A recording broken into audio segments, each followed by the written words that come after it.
The Antiquities of the Jews, Volume 1, by Flavius Josephus, translated by William Whiston, Book 1, Chapters 1 and 2. Chapter 1. The Constitution of the World and the Disposition of the Elements. In the beginning, God created the heaven and the earth. But when the earth did not come into sight, but was covered with thick darkness, and a wind moved upon its surface, God commanded that there should be light. And when that was made, he considered the whole mass, and separated the light and the darkness. And the name he gave to one was night, and the other he called day.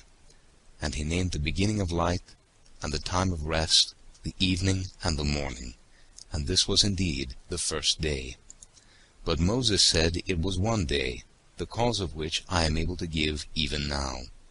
But because I have promised to give such reasons for all things in a treatise by itself, I shall put off its exposition till that time. After this, on the second day, he placed the heaven over the whole world, and separated it from the other parts, and he determined it should stand by itself.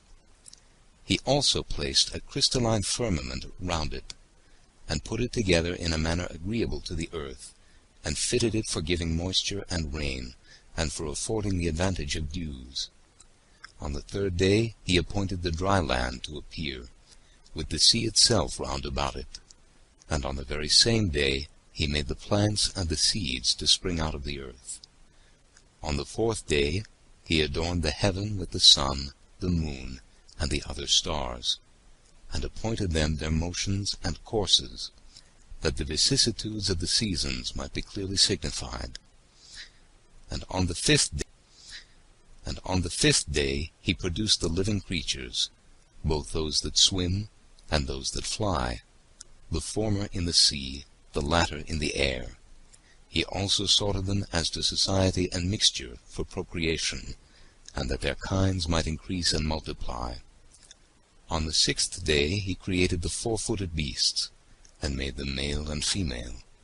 On the same day he also formed man.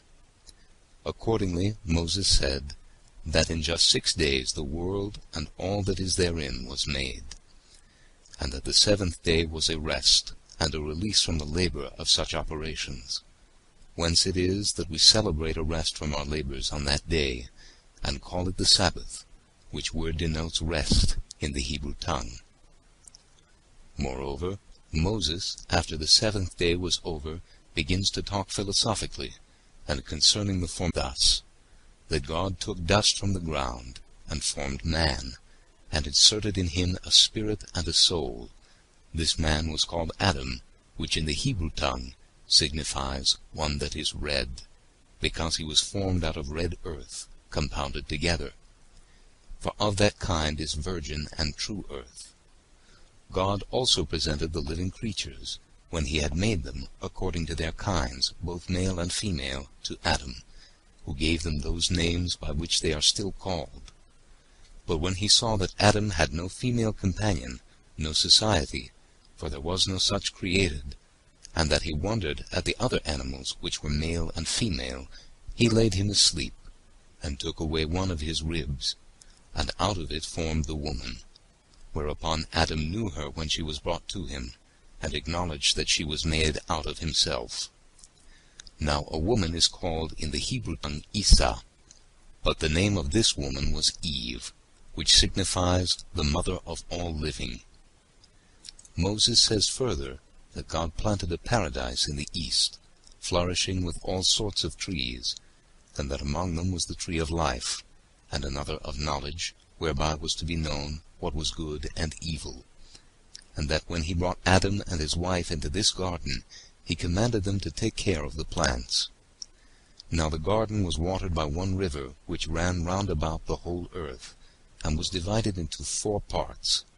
And Pison, which denotes a multitude, running into India, makes its exit into the sea, and is by the Greeks called Ganges. Euphrates also, as well as Tigris, goes down into the Red Sea. Now the name Euphrates, or Phrath, denotes either a dispersion or a flower. By Tyrus or Diglath is signified what is swift, with narrowness, and Gihon runs through Egypt, and denotes what arises from the east, which the Greeks call Nile. God therefore commanded that Adam and his wife should eat of all the rest of the plants, but to abstain from the tree of knowledge, and foretold to them that if they touched it, it would prove their destruction. But while all the living creatures had one language, at that time the serpent, which then his disposition, at his supposal of their living obedience to the command of God, and imagined they disobeyed them, fall into calamities, the woman, out of a contention, to taste it, telling them that in that tree was the knowledge of evil, which knowledge, when they should obtain, is life, nay, a life not inferior to that of God, by which means he overcame the woman, persuaded to despise the command of God. A life, nay, a life not inferior to that of God, by which means he overcame the woman, persuaded to despise the command of God.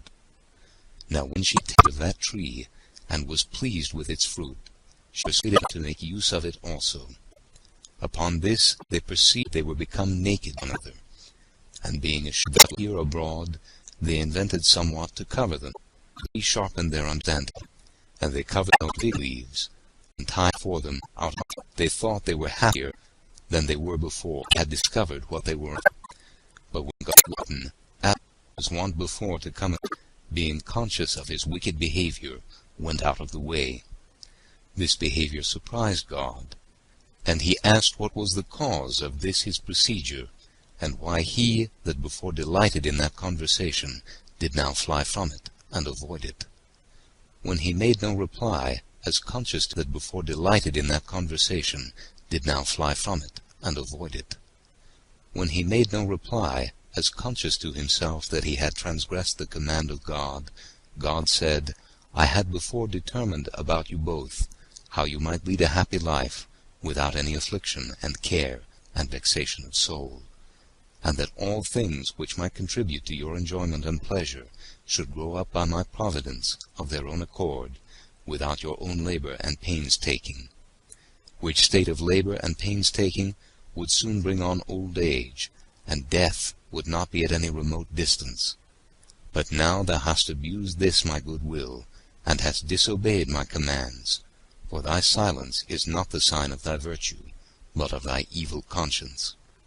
However Adam excused his sin, and entreated God not to be angry at him, and laid the blame of what was done upon his wife, and said that he was deceived by her, and thence became an offender, while she again accused the serpent. But God allotted him punishment, because he weakly submitted to the counsel of his wife, and said the ground should not thenceforth yield its fruits of its own accord, but that when it should be harassed by their labor, it should bring forth some of its fruits, and refuse to bring forth others.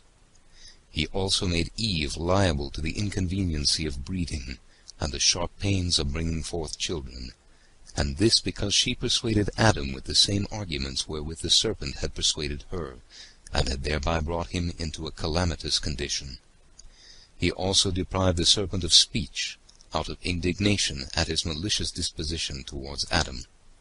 Besides this, he inserted poison under his tongue, and made him an enemy to men, and suggested to them that they should direct their strokes against his head, that being the place wherein lay his mischievous designs towards men, and it being easiest to take vengeance on him that way. And when he had deprived him of the use of his feet, he made him to go rolling all along, and dragging himself upon the ground. And when God had appointed these penalties for them, he removed Adam and Eve out of the garden into another place. Chapter 2. Concerning the posterity of Adam, and the 10 generations from him to the deluge. Adam and Eve had 2 sons. The elder of them was named Cain, which name, when it is interpreted, signifies a possession. The younger was Abel, which signifies sorrow. They had also daughters.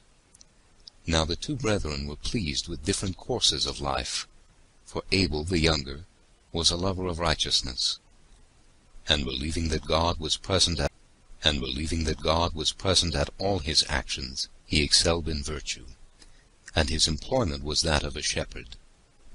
But Cain was not only very wicked in other respects, but was wholly intent upon getting, and he first contrived to plough the ground. He slew his brother on the occasion following. They had resolved to sacrifice to God. Now Cain brought the fruits of the earth and of his husbandry, but Abel brought milk, and the firstfruits of his flocks. But God was more delighted with the latter oblation, when he was honored with what grew naturally of its own accord, than he was with what was the invention of a covetous man, and gotten by forcing the ground. Whence it was that Cain was very angry that Abel was preferred by God before him, and he slew his brother, and hid his dead body, thinking to escape discovery. But God, knowing what had been done to his brother, because he had not seen him of many days, whereas he used to observe them conversing together at other times. But Cain was in doubt with himself, and knew not what answer to give to God. At first he said that he was himself at a loss about his brother's disappearing, but when he was provoked by God, who pressed him vehemently, as resolving to know what the matter was, he replied, he was not his brother's guardian or keeper, nor was he an observer of what he did. But in return God convicted Cain, as having been the murderer of his brother, and said, I wonder at thee, that thou knowest not what is become of a man whom thou thyself hast destroyed. God therefore did not inflict the punishment of death upon him, on account of his offering sacrifice, and thereby making supplication to him not to be extreme in his wrath to him. But he made him accursed, and threatened his posterity in the 7th generation. He also cast him, together with his wife, out of that land. And when he was afraid that in wandering about he should fall among wild beasts, and by that means perish, God bid him not to entertain such a melancholy suspicion, and to go over all the earth without fear of what mischief he might suffer from wild beasts. And setting a mark upon him, that he might be known, he commanded him to depart. And when Cain had traveled over many countries, he, with his wife, built a city named Nod, which is a place so called, and there he settled his abode, where also he had children. However, he did not accept of his punishment in order to amendment, but to increase his wickedness. For he only aimed to procure everything that was for his own bodily pleasure, though it obliged him to be injurious to his neighbors. He entered his household substance with much wealth, by rapine and violence. He excited his acquaintance to procure pleasures and spoils by robbery, and became a great leader of men into wicked courses. He also introduced a change in that way of simplicity wherein men lived before, and was the author of measures and weights. And whereas they lived innocently and generously while they knew nothing of such arts, he changed the world into cunning craftiness. He first of all set boundaries about lands. He built a city, and fortified it with walls, and he compelled his family to come together to it, and called that city Enoch, after the name of his eldest son Enoch.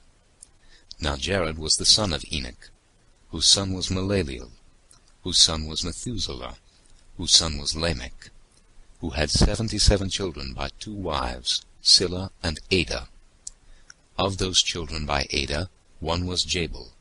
He erected tents, and loved the life of a shepherd.